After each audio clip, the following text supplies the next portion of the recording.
Hi guys, this is Sliver here, and this is a first impressions video of the ARPG Titan Quest 2, which just released on stream a few days ago as early access. Of course, this is going to be from a perspective of a Diablo 4 player. It's not going to be complete, and I will just go through the major points and differences between D4 and Titan Quest 2. First of all, why am I even making this video? Well, I expect that there will be a low amount of Diablo 4 content for the month of August, and many of you suggested I start Path of Exile 2. Well, I don't really want to do that. I'd rather play a newly released game, and this is going to be it. I am not sponsored by anybody, so if I think it sucks, I will say it sucks. If I think it's good, I will say it's good. I have to mention that I did play Titan Quest 1 back in the days when it was originally released. I found it difficult and a little bit grindy too, but back then I wasn't really looking up things online, so that made a huge difference, I think. And with that said, let's start the first impressions video. First of all, what is available currently? Titan Quest 2 is an ARPG similar to Diablo 4, set in the ancient Greek settings, with quite a lot of mythological elements added to it. It is currently in early access, and it is discounted on Steam. Instead of 30 euros, it costs 24, so a 20% discount. So I guess we'll figure out whether it is worth the discounted price or not. Currently in the early access version, only a tutorial and one act, the first act, is accessible. Only single player mode is available, however, they plan to add multiplayer later. Also, not all masteries are available yet. Masteries, I would say, are talent points or skill trees that your character can use.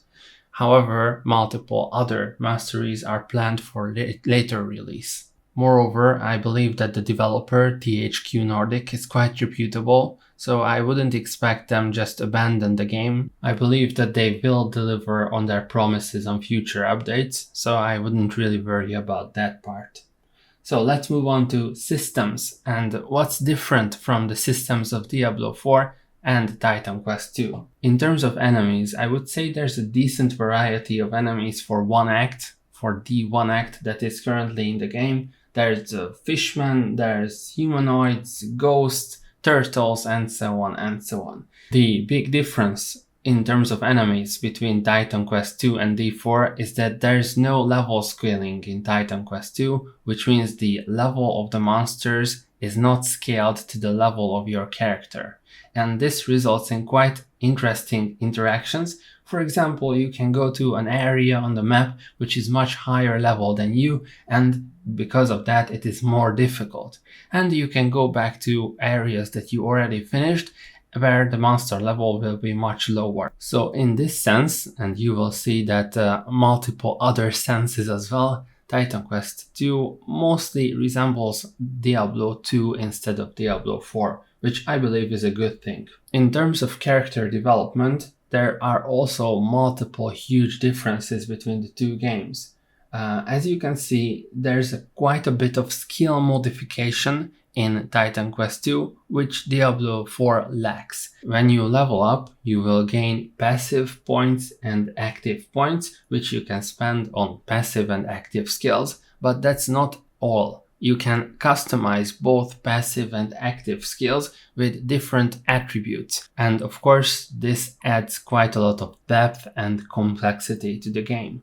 I was told that this is not a level of complexity that might be present in Path of Exile 2. However, it is way more complex of a skill tree than you will see in Diablo 4. Additionally, Titan Quest 2 does not have something similar to the Paragon boards, and I believe that is a huge W for the game. I've already criticized Diablo 4's Paragon system for being, well, essentially trash, and making players waste tens of minutes of their time copying a Paragon board from the internet and clicking hundreds and hundreds of times. I think Paragon is a waste of time in Diablo 4, and it's a good thing that it does not appear in Titan Quest 2.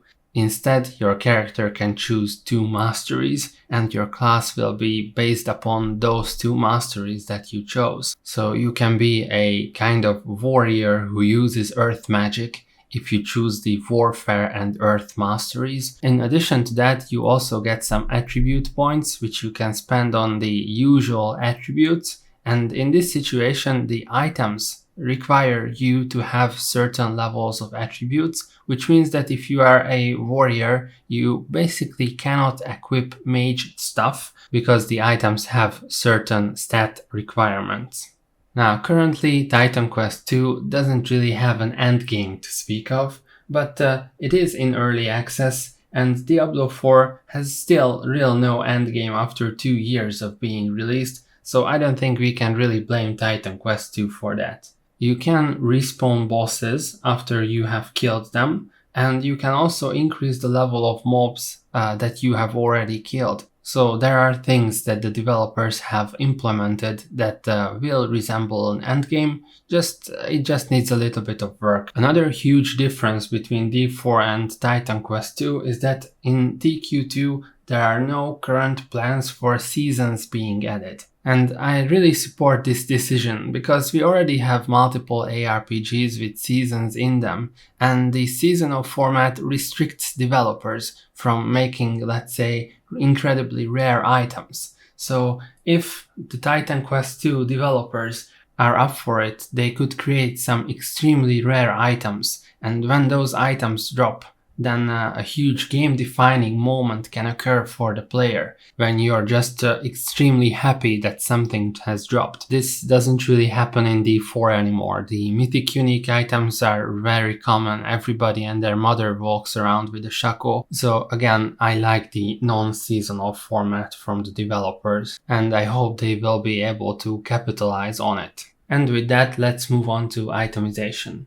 I would say that the items that drop in the game are quite impactful, and they have a lot of stats, a lot of different stats, to the point where I'm not entirely sure just by looking at them what they do. And because of that, you can't really tell between 2 items which one is better for you, even in the early game. And I think that this might be a problem for new players like me, but on the long term it might be beneficial for the game, because stat variety leads to complexity in the game, which is quite needed in my opinion. So in the beginning, expect to be confused about the stats on items and whether you actually need them. Hopefully this doesn't turn into something that was present in Diablo 4 at the beginning, where they had so specific stats that the damage on Tuesdays stat was becoming a meme. I would say that the game kind of throws a lot of loot at you, especially for rare and uncommon items, so yellow and blue items, to the point where I wasn't even picking up blue items from the floor. So many of them dropped, and so many of them were low quality. So this might be a problem for the long term. However, I will say that whenever an epic item drops, then that is truly an epic feeling. And above that, I think there are multiple rarities that I haven't really seen dropping. On my playthrough of the early access content, I only got 3 epic items, and all of them seemed powerful, even though I think only one of them was usable by my exact build. Compare this to Diablo 4, where you don't really care about legendaries, you barely care about ancestral legendaries, and you only start caring about multiple greater affix legendaries or mythic unique items, but the majority of mythic unique items are trash in the game. Moving on to the story. I would say that the story of Titan Quest II is strictly worse than the story of Diablo 4. You don't have this gritty, dark feeling, you don't have the iconic bad guys, you are getting bossed around by a horse who lives in an amulet. I would say that the Greek mythological elements are quite interesting, but it doesn't make up for the lack of dark atmosphere. Of course, it's possible that the story will become better later on, but I highly doubt that it will surpass the level of story of D4. But again, we don't really play ARPGs for the stories, or at least I don't. Speaking of stories, there are a few side quests in Titan Quest 2, some of which you will have to discover yourself, and some of which are quite obvious. The stories of these are decent, they also involve mythological elements, and they do add a little bit to the atmosphere of the game. In addition to that, you can find certain interesting points on the map that you will have to discover for yourself by running around. For example, there are locked rooms that you need to find the key for, there are certain easy puzzles that you have to solve, and things like that. I would say that these were positive for me the first time I played through the game. I hope that they do not become a chore after my 4th, 5th or 6th playthrough with a 4th, 5th or 6th character later on.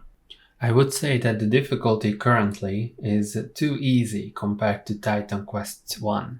I remember having to chuck potions over and over again in that game. However, now, even without looking up any build and spending my skill and attribute points more or less randomly, I was able to kill almost every enemy in the game with one single skill. I hope that this gets fixed in a later patch, or if new difficulties will be added to the game, because at the moment there's not much challenge, to be honest. A few words about the graphics. I think they're pretty good. They're not amazing, and the optimization still requires some additional work. I've got a 3070, and with that I had to reduce the quality to low in order to have playable frame rates with DLSS on. And this is not true for Diablo 4, for example. So I expect the optimization to improve during the course of the game. And let's move on to the conclusion. Do I think that the current lower price of 24 euros is worth it for this game? Yes, I do. However, you have to keep in mind that you are buying a game in development where most of the features are not available, but they will be added. I'm pretty sure that they will be added in the future. So with that said, I would recommend buying this game just because it is a nice bit of fresh air after Diablo 4. It definitely has potential of becoming a new classic, maybe not as much as Diablo 2, but something along those lines. And as for the channel, you can expect a few Titan Quest videos now and then, especially when Diablo 4 is not going so hot. And these have been my first impressions regarding Titan Quest 2. Thank you for watching. See you guys next time. Thanks.